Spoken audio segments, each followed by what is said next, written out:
Tidak satupun orang yang sampai kepada hakikat zat. Makanya banyak hadis yang menjelaskan jangan pikir tentang zat, tapi pikirlah tentang ciptaan. Sehingga tidak satupun yang sampai ke zat. Makanya orang yang mengatakan sampai ke zat itu hanya sekedar sangkaan.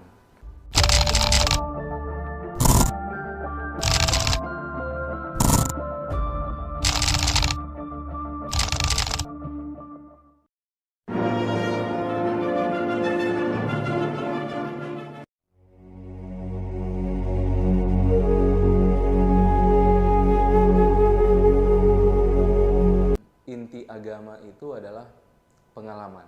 Jadi bukan sesuatu yang kita raih melalui konsep-konsep, doktrin-doktrin, tetapi apa yang kita alami. Makanya mungkin kita tahu Tuhan, tapi belum tentu kita punya pengalaman tentang kebertuhanan. Boleh jadi kita tahu tentang apa itu doa, tapi belum tentu kita tahu kapan Tuhan mengijabah doa kita.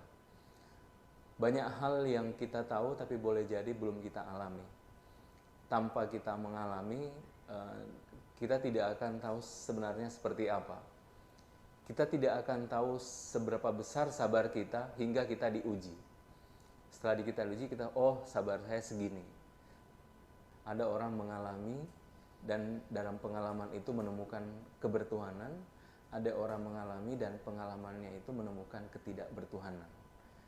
Dia menemukan dua-duanya sebagai satu bentuk pengalaman. Dan kembalinya ke Tuhan pun itu karena satu bentuk pengalaman apa yang dialami, sehingga di situ ada titik balik kita menemukan kembali kebertuhanan kita. Intinya adalah pengalaman. Makanya saya membahasakan itu sebagai satu bentuk merasakan bagaimana kita merasakan Tuhan.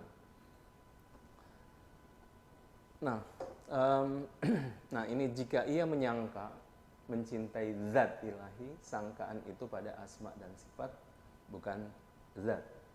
Sangkaan itu ciptaan dan lahir dari benak. Tuhan tidak beranak dan tidak pula diberanakkan. Ini syair Rumi dari kitab 1 Masnawi bait 2757 sampai 2758. Rumi memulai dengan sangkaan. Sangkaan itu boleh jadi berasal dari pikiran, angan-angan kita, dan ada hadis yang menarik, aku sebagaimana persangkaan hambaku. Nanti itu kita bahas. Saya akan kesini nggak ya? Zat sebenarnya punya 5 ciri ya. Tak terbatas. Jadi tak terbatas, tak terhingga,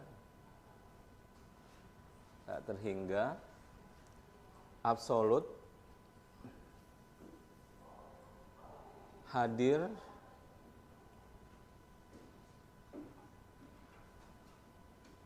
di dalam segala ciptaan, di luar dari segala ciptaan. Kalau kita bicara zat, dia punya 5 ciri ini. Tak terbatas, tak terhingga, absolut, dia hadir dalam segala realitas, sekaligus di luar dari segala realitas. Kalau ada 5 ciri ini, tidak seorang pun yang tahu, tidak akan seorang pun yang akan tahu. Karena dia tak terbatas, tak terhingga, absolut, hadir dalam segala realitas, sekaligus di luar dari segala realitas. 5 ciri ini tidak satu pun yang bisa sampai ke zat. Makanya kata Rumi itu sangkaan. Kalau ada orang menyangka dia sampai kepada zat, itu cuma sangkaan. Sangkaan, itu sangkaan. Tidak satu pun orang yang sampai kepada hakikat zat. Makanya banyak hadis yang menjelaskan jangan pikir tentang zat, tapi pikirlah tentang ciptaan. Dan ada doa menarik dari Rasulullah. Doanya seperti ini, ma'araftuka haqqa ma'rifatik wa ma'abadtuka haqqa ibadatik. Ini dari Rasulullah. Rasulullah sebagai puncak keagungan manusia, juga ketika sampai zat, doanya seperti ini, wahai Tuhanku, saya tidak mungkin mengetahuimu sebagaimana hakikat dirimu. ma araftuka haqqa ma'rifatik wa ma abadtuka haqqa ibadatik, dan saya juga tidak mungkin menyembahmu sebagaimana hakikat penyembahan. Jadi kalau bicara zat itu semuanya kita tidak akan tahu. Makanya kalau para sufi hanya bicaranya tentang bukan materi, tidak dalam ruang dan waktu, tidak punya tubuh, tidak punya materi, tidak dalam ruang dan waktu. Itu bicara zat. Semuanya bahasanya disebut dengan nafi, menafikan. Karena tidak satupun orang yang sampai kepada hakikat yang seperti ini. Tak terbatas, tak terhingga, absolut, hadir dalam segala realitas, di luar dari segala realitas. Sehingga tidak satupun yang sampai ke zat. Makanya orang yang mengatakan sampai ke zat itu hanya sekedar sangkaan. Hanya pikiran dia saja, hanya angan-angan saja. Kayak kata Rumi, itu sekedar sangkaan. Jika ia menyangka mencintai zat ilahi, sangkaan itu pada asma dan sifat. Nah, sehingga kata Rumi, wilayah manusia bukan zat.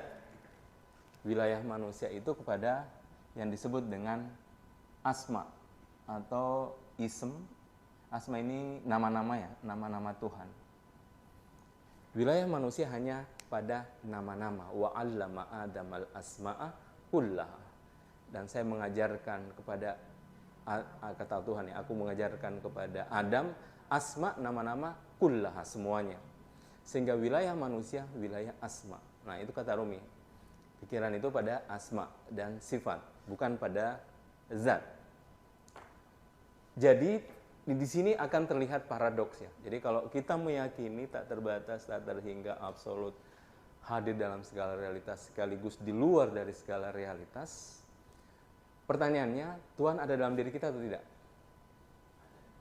Ya, karena tak terbatas. Kalau saya mengatakan tidak ada, Tuhan, berarti saya membatasi Tuhan. Ya. Kalau saya mengatakan Tuhan tidak ada dalam diri saya, nanti saya akan atau minggu depan atau 2 minggu depan bicara tentang ayat-ayat disebut dengan, kalau para sufi menyebutnya ayat-ayat kedekatan. Betapa dekat sebenarnya Tuhan dengan diri kita. Sehingga wilayah manusia adalah wilayah pada asma dan sifat. Jadi bukan pada zat. Ini kaidah tentang zat ya, tak terbatas, tak terhingga, absolut, hadir dalam segala realitas sekaligus di luar dari segala realitas. Ini yang penting di luar ya. Mungkin selama ini banyak orang menyadari kita Tuhan mengalir dalam semuanya, tetapi sekaligus dia di luar dari semuanya. Untuk menegaskan kalau dia tidak terbatas, untuk menegaskan kalau dia tidak terhingga. Tetapi kalau hanya di dalam saja, dia dibatasi hanya di dalam. Sekaligus, oleh karena itu dia sekaligus di luar. Sehingga ada hadis yang menjelaskan bahwa dia di dalam sesuatu tapi tidak bercampur, di luar dari segala sesuatu tapi tak terpisah. Hanya untuk menegaskan tentang ketidakterbatasan Tuhan. Bahwa ada hakikat zat yang tidak terbatas, tak terhingga, absolut, dan seterusnya. Ini 5 ciri karakter ketika kita berbicara tentang hakikat zat, disebut dengan zat. Sehingga kalau kita bahas Tuhan, kita tidak akan membahas zat. Oke? Kita tidak akan membahas zat. Kenapa? Karena tidak ada orang yang sampai ke zat. Sehingga bahasanya hanya bahasa negasi. Kalau bahas ini hanya bahasa negasi, bukan materi, tidak ada dalam ruang dan waktu. Semuanya negasi, bukan ini, bukan itu, tidak punya bentuk. Hanya bahasa itu yang bisa kita sampaikan. Karena itu sebenarnya bahasa ketidaktahuan. Sebenarnya itu bahasa ketidaktahuan. Sehingga ma'rifat yang paling tinggi adalah ketidaktahuan. Ya, kita tidak tahu tentang hakikat zat. Jadi manusia tidak akan sampai kepada hakikat zat Allah Subhanahu wa taala. Sehingga garis besarnya wilayah manusia adalah wilayah asma, sebagaimana Tuhan mengajarkan asma itu kepada Adam, wa 'allama Adamal asma'a kullah.